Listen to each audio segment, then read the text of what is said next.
This is how to finish the Tunisian stitch. So I'm going to insert my hook into the vertical line like I've been doing, but this time I'm going to slip stitch, meaning I'm going to insert my hook, yarn over, pull through the vertical loop and the loop on my hook. I'm going to do that all the way until the end, and then I'm going to chain one, cut my yarn, and finish off.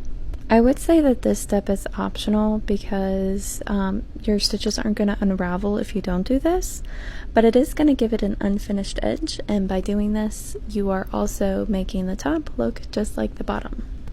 A last final word of caution is to keep your slip stitches loose, just like you've been keeping your loops loose, because if you don't, it'll cinch the top together and nobody likes that. Now, Tunisian crochet is just a name. There is no evidence to support that it originated from Northern Africa, although it very well could have. There are many more names for this stitch. The most common in the US is the Afghan stitch, but there are many more that are used all over Europe. And Tunisian crochet was first used in a French magazine in the 1800s, so it's not a new stitch either. You don't have to buy a fancy hook if you want to try Tunisian crochet. You can use a regular crochet hook. The only time you may want to upgrade is if you run out of space for your loops.